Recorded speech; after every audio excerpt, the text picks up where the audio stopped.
Assalamu alaikum. Elhamdulillah. Falënderimi takon Allahut të lartësuar. Muaji të bekuar të Ramazanit i erdhi fundi. Unë do të këshilloja çdo musliman në fundin e këtij muaji që të kërkonte falje Allahut të lartësuar, sepse ky është muaji i faljes. Dhe shpresojmë që Allahu i lartësuar të na i falë gjunahet për shkak të agjërimit, për shkak të veprave të mira që kemi bërë në këtë muaj të bekuar. Po ashtu, kush nuk ka hequr dorë nga gjunahet, të heq dorë nga gjunahet. Kush nuk ka hequr dorë nga ndonjë vesë i ulët apo punë e turpshme, të heq dorë prej saj. Kush nuk e ka vendosur që të heq dorë nga gjunahet në të ardhmen, le të heq dorë nga gjunahet, me shpresën se Allahu i lartësuar do të na pastrojë nga gjunahet dhe do të na i pranojë ibadetet në mënyrë të plotë, sepse kujt nuk i falen gjunahet në muajin e bekuar të Ramazanit, atëherë ai nuk është i denjë që t'i falen gjunahet. Profeti ka thënë një hadith, kush arrin muajin e Ramazanit dhe nuk i falen gjunahet, e përpasoi shkon në zjarrin e xhehenemit, atë Allahu e largoft nga mëshira vet. Kujt nuk i falen gjunahet në fundin e këtij muaji, ai nuk është i denjë për falje, ai nuk është i denjë për mëshirën e Allahut të lartësuar. Ashtu sikur se kuptohet nga ky hadith, do t'i këshilloja ata që nuk e falin namazin. Kanë agjëruar Ramazanin, por nuk e falin namazin. Bëjnë kthesë, të falin namazin, se namazi është ylla e dytë e Islamit, është adhurimi kryesor që ne bëjmë për Allahun e lartësuar dhe dihet që ne jemi krijuar për të adhuruar Allahun. Dhe adhurimi kryesor që ne bëjmë për Allahun e lartësuar është namazi, falja 5 kohëve të namazit. Kështu që ai që nuk fal 5 kohë të namazit nuk e kryen detyrën për të cilën ne na ka krijuar Allahu i lartësuar, e që është adhurimi i tij. Namazi është vepra e parë për cilën do na marrë në llogari Allahu i lartësuar në ditën e gjykimit. Është një nga porositë e fundit që ka dhënë profeti ynë për ummetin kur është ndarë nga jeta. As-sala, kujdesuni për faljen e namazit. Në mëse 70 vende në Kur'an Allahu i lartësuar ka përmendur namazin në Kur'an për shkak të rëndësisë së madhe të tij. Profeti ka përmendur një hadith se Allahu i lartësuar i ka premtuar xhenetin atij që fal 5 kohë të namazit, ndërsa ai që nuk i fal 5 kohë të namazit nuk e ka këtë premtim nga Allahu i lartësuar. Nëse do Allahu e fal, e nëse do e dënon atë. Prandaj duhet që t'i kushtojmë shumë rëndësi namazit dhe ata që nuk e falin namazit të bëjnë kthesë dhe të fillojnë e të falin namazin sepse është shumë i rëndësishëm. Gjithashtu, të pastrojmë zemrat. Në qoftë se kemi mosmarrveshje me dikë, në qoftë se nuk shkojmë me dikë, në qoftë se nuk i flasim dikujt, pra duhet më pajtu, sepse ndoshta robi nuk i pranohet vepra tek Allahu i lartësuar për shkak se ka mosmarrveshje me ndonjërin, për shkak se nuk i flet dikujt.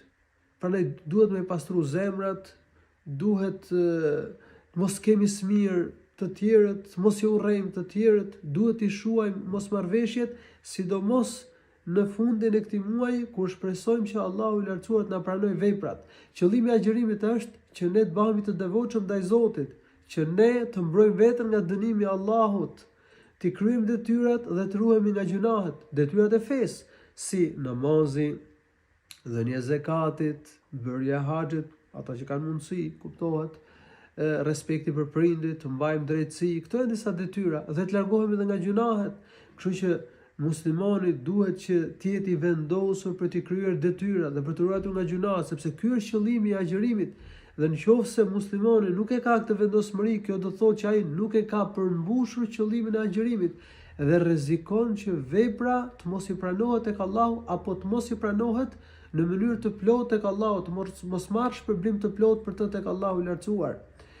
Dhe ne duhet na shqetësojë edhe çështja e pranimit të veprës tek Allahu i lartësuar, sepse Allahu ja pranon veprat atyre që janë devotshëm, siç ka thënë në një vend në Kur'an. Domethënë që e kanë kryer veprën duke plotësuar kushtet e pranimit të saj, që është sinqeriteti për Allahun e lartësuar dhe që veprat jetë në përputhje me sunetin e profetit sallallahu alaihi wasallam. Ndaj dhe çështjen e pranimit të veprave që kemi bërë në muajin e Ramazanit, qoftë namazi taravive, namazi në natën e Kadrit, agjërimi, sadakaja e tjerë, duhet që edhe këtë çështje ta kemi shqetësim, siguri të plotë se do të na pranohen veprat tek Allahu i lartësuar, nuk duhet kemi Por ne shpresojmë që të pranohen veprat, po nga ana tjetër kemi dhe frikë se mbase nuk na pranohen veprat tek Allahu i lartësuar. Prandaj dhe nëna besimtarve Aisha radhiyallahu anha e ka pyetur profetin Muhammed për një ajet në Kur'an, që flet për ata njerëz që janë të frikësuar se do kthehen tek Zoti i tyre, i kryejnë veprat dhe janë të frikësuar se do kthehen tek Zoti i tyre. Dhe e ka pyetur profetin, ka thonë dërguar Allahut, ajeti flet për ata që vjedhin, që bëjnë imoralitet, që konsumojnë pije dese dhe kanë frikë se do të kthehen tek Zoti i tyre dhe do vuajnë pasojat e këtyre gjunave. Ka thënë profeti ynë sallallahu alaihi wasallam, jo o bie të çiltërtit.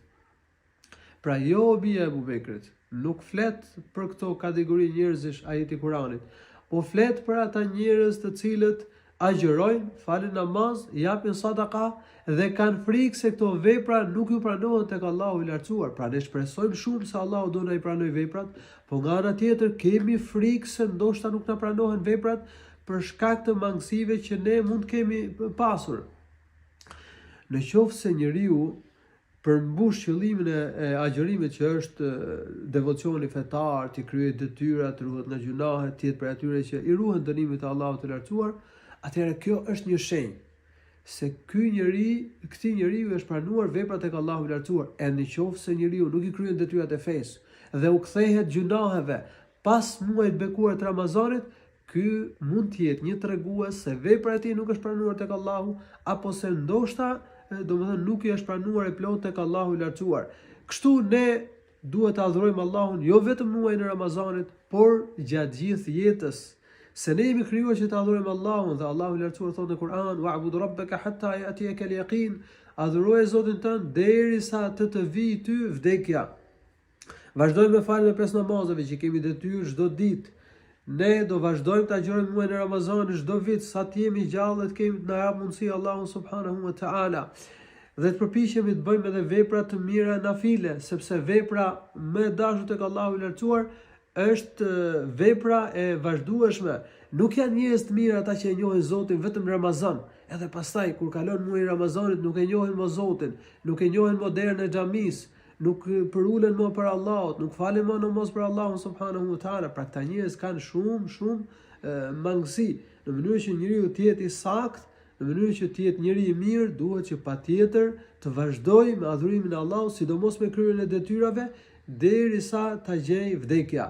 Dhe të mos e lëm pas dore dhënien e sadakas së fitrit, ta japim, domethënë kjo është koha me dhënë sadakan e fitrit, ta japim para namazit Baramit, sepse kjo lëmosh, kjo ndihmë që u jepet të varfërve, shërben edhe për pastrimin e agjëruesit nga mangësitë që ka pasur.